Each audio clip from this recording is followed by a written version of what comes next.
Hello. Hello. Welcome back to Together in Dementia. I am Ann Kenny.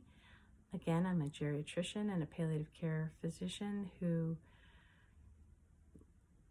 is passionate about taking care of people with dementia and supporting their families. Today, I want to talk to you about a letter I got from someone. The letter said, "What's going on with my mother? She stopped doing everything. I know she can do it, but she won't get up from her bed or bathe herself any longer. I told her in a strict voice that she could come out of the bath when she washed herself, but she just wouldn't do it. She seemed to have lost motivation to do absolutely anything." So it sounds like your mother is having what we call apathy. Apathy is the loss of feeling or motivation to do something that's important to you. It is not that common in the general public. About 1 to 5% of people will have this type of apathy, but it is very common in dementia. About 50% to 70% of people may have this symptom, and caregivers find it very frustrating. It is very frustrating.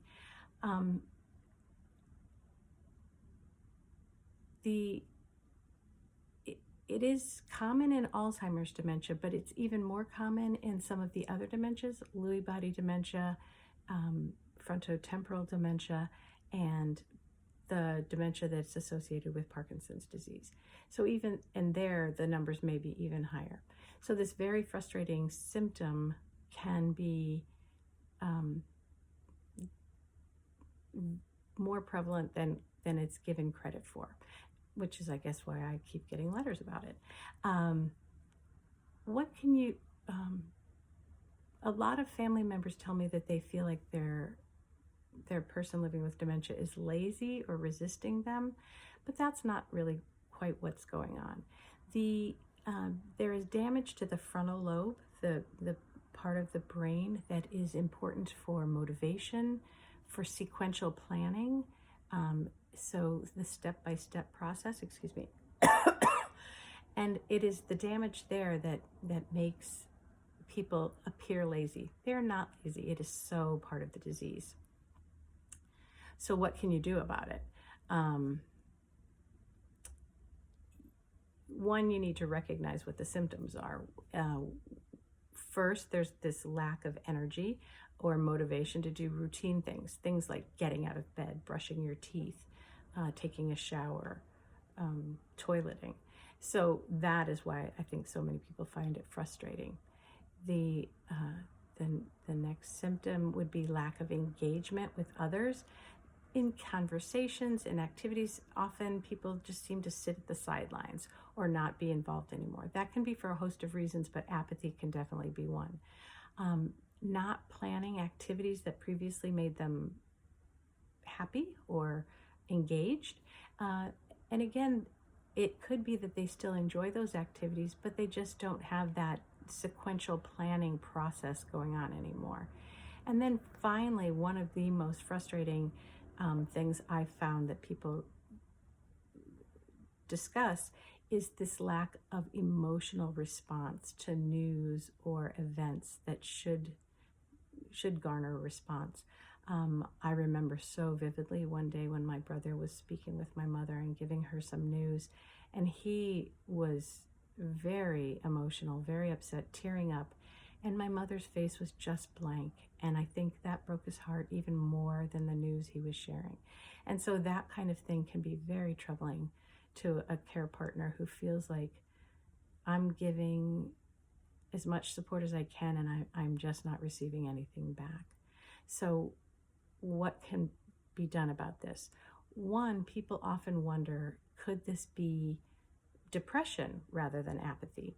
And it could be. I mean, some of the symptoms of depression are very similar to apathy, that lack of engagement, that withdrawing from things. But usually with depression, there's much more of a negative mood, much more anger or irritation or snippiness, where with apathy, it's just more blah.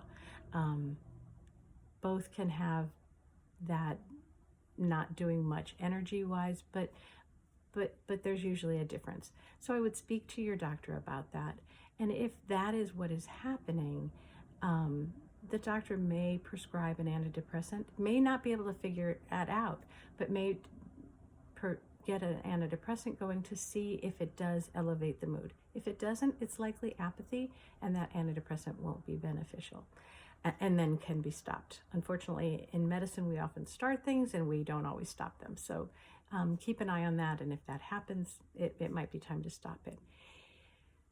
Okay, so, well, what are some solutions? One would be to talk to your doctor then about what medications may be beneficial for apathy. There are two that have been used in very small studies, but the studies have shown some positive results. It's hard to really recommend them because the studies are small and the results are therefore small as well. But the two medications are methylphenidate, and which is often used in children with ADHD. I mean, you imagine it's calming them down, but it has been known to kind of rev up some people who are apathetic. So that's one thing that could be tried. And if your doctor is not familiar with it, usually a geriatrician might be. But again, small studies, depending on your family members, other medical conditions, may or may not be worth trying. The other is an acetylcholine esterase inhibitor called rivastigmine. And if one helps, maybe the others help as well. But these are things like donepezil or rivastigmine. In the studies, and this was a very small number of people, only 35 people in that study, that showed improvement after 6 months of rivastigmine, showed some improvement in their level of apathy at baseline to the 6 months later. There was some improvement. So again, drugs may not be the answer. What can you do as a caregiver? One thing is structure. Structure seems to help in all kinds of ways with a person living with dementia, but with apathy, it can help because there's kind of a plan. That plan can help reduce anxiety. It can, once they follow through on the plan, it can kind of give a sense of accomplishment, and it also makes a person feel just a little bit more in control. The caregiver as well, but even the person living with dementia can feel like, okay, this is my plan, I'm just going to kind of do this. The daily routines could be things like there is a time to wake up and there is a time to sit for the 3 meals of the day. And then hygiene can be somewhere specifically in that plan. So depending on the person, if they're a little bit foggy in the morning, you may not want to go straight to hygiene, but maybe come out, have breakfast, have a cup of coffee or whatever, then toileting, and then dressing.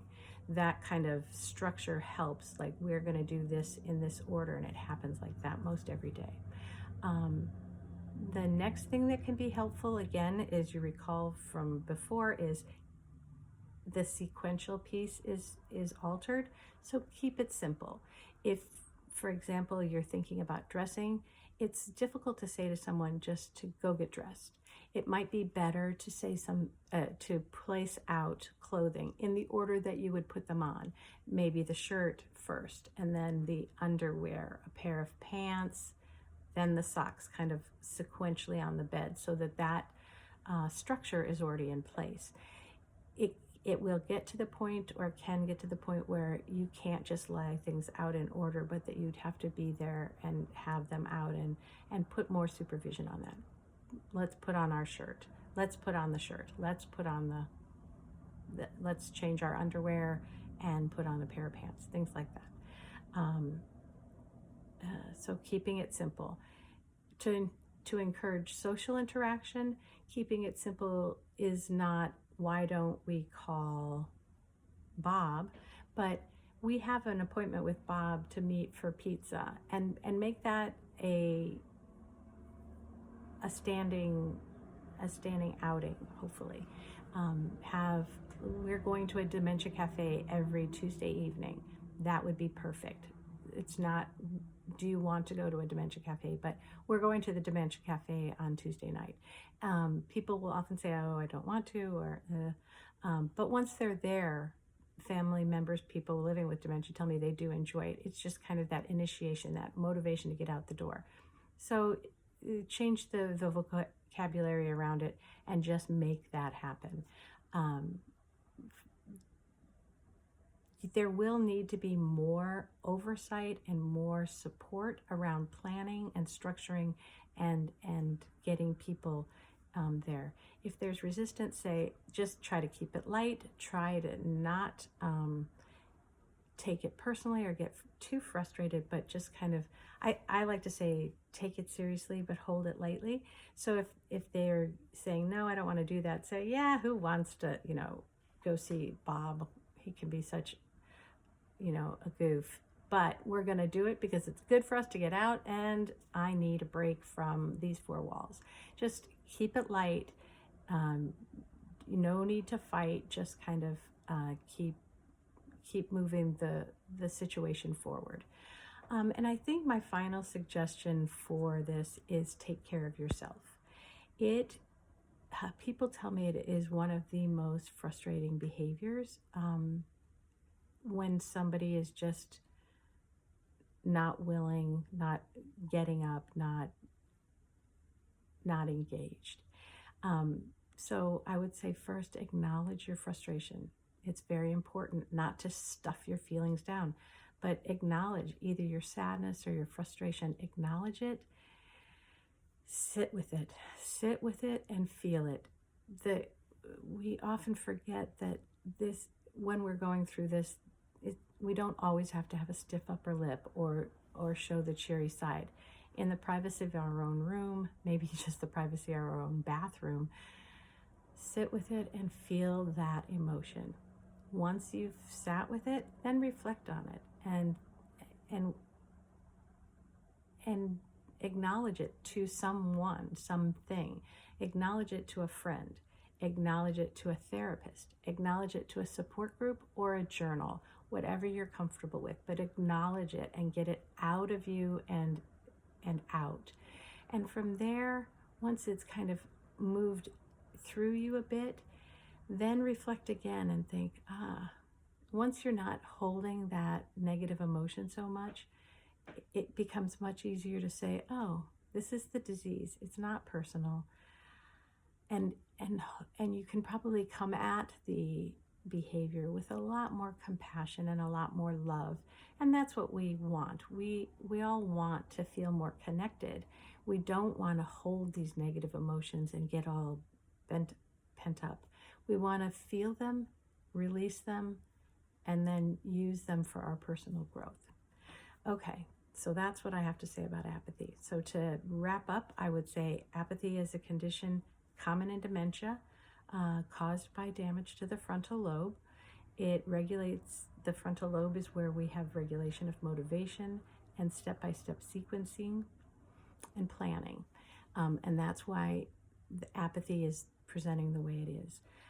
Speak to your physician about whether it could be depression, which is treatable, which can present somewhat similarly, or whether there's a medication that may or may not be helpful. But remember, those medications don't have a lot of oomph behind them.